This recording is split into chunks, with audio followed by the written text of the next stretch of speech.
여러분 안녕하십니까? 2월 22일 금요일의 뉴지스탁 마감 시황 뉴스입니다. 간밤에 미국의 경제 지표가 부진한 것으로 나타나면서 뉴욕 증시가 하락했습니다. 하지만 미국의 경제 지표 부진은 그 원인이 미국과 중국의 무역 분쟁 또 셧다운 때문이었죠. 그렇기 때문에 현재 진행 중인 미중 무역 협상 결과가 글로벌 증시에는 가장 중요한 요소임에 틀림이 없습니다.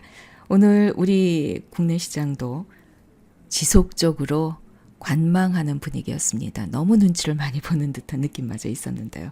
하지만 막판에 코스피 지수는 거의 보합으로 마감됐습니다. 1.84포인트가 오른 2230.5, 코스닥 지수는 3.95포인트 내린 743.38, 원달러 환율은 0.8원 내린 1125.2원, 유가는 0.2달러 내린 배럴당 56.96달러, 이 시간 현재 나타내고 있습니다. 코스피 시장에서는 외국인이 38억 원, 개인이 345억 원어치를 순매도했고 기관은 368억 원어치 순매수했습니다. 코스닥 시장에서는 외국인이 206억 원, 기관은 934억 원어치를 순매도했고 개인은 1197억 원어치를 순매수했습니다. 미국과 중국의 장관급 무역협상이 미국 워싱턴 DC에서 진행 중인 가운데 미국 측은 시진핑 중국 국가 주석의 특사 자격을 부여받은 류허 중국 부총리에게 상당한 기대를 걸고 있습니다. 류 부총리가 현지 시간으로 22일 오후 트럼프 대통령과 접견할 예정으로 알려져 있죠. 류 부총리가 시진핑 주석의 특사 자격으로 미국을 방문한 만큼 이 회동에서 무역전쟁, 휴전 등도 더 연장될 가능성이 제기되고 있습니다. 전문가들은 미국과 중국이 고위급 무역 협상을 통해서 무역 적자 문제 등 해결이 다소 용이한 분야에 대해서는 큰 진전을 이루고 또 중국의 보조금 정책 등 산업 전반에 관련된 난제에 대해서는 상호 이해를 달성하는 것이 현실적으로는 가장 좋은 결과가 될 것이다. 이런 관측을 내놨습니다.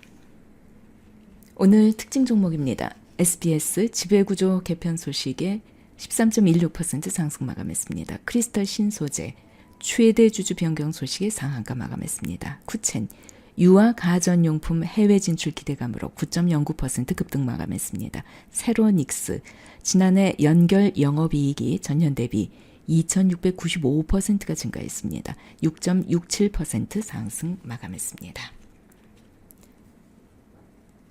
이번 주 증시도 이제 끝났고 각종 이벤트가 널려있는 다음 주 증시 과연 어떻게 진행될지 너무나 궁금합니다. 미국과 중국의 무역 협상이 점차 합의점을 찾을 것으로 예상이 되면서 국내 증시에서 이제 위안화가 새로운 변수로 떠오르고 있나요? 코스피와 위안화 환율은 이달 2월 들어서 상당히 밀접하게 연동되는 흐름을 보이고 있습니다.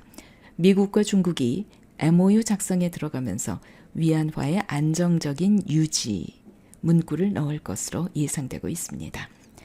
위안화 절상은 글로벌 위험 선호도와도 맞물린다는 분석이 나와 있습니다. 미국의 단기 경기 모멘텀이 약해지면서 달러가 약세를 보이는 데다 위안화가 상대적으로 강세를 보이면서 위험 선호 심리가 확산될 것이다. 이런 분석입니다.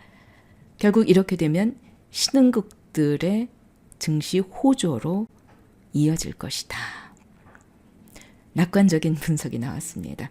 어쨌든 다음 주 2월 말로 향하면서 증시는 이벤트 풍년입니다. 미중 무역협상과 더불어서 오는 25일에 중국의 A주 MSCI EM 비중 발표가 있습니다. 또 2월 28일에는 2차 북미 정상회담 결과가 나오죠. 3월 1일에는 미중 무역 분쟁 최종 협상 기한이 대기 중입니다. 중국 A주 MSCI 편입 이슈는 당장 외국인 매도세로 직결되는 것은 아니지만 이머징 마켓 내에서 중국 다음으로 비중이 높은 국내 증시 수급에는 부정적 영향을 줄 수 있을 것 같습니다. 하지만 지난해 11월 이후 교착 상태에 빠져 있던 북미 간 대화 채널이 재개된 점에 일단은 긍정적인 평가를 부여하고요. 또 실제로 이번 2차 북미 정상회담에서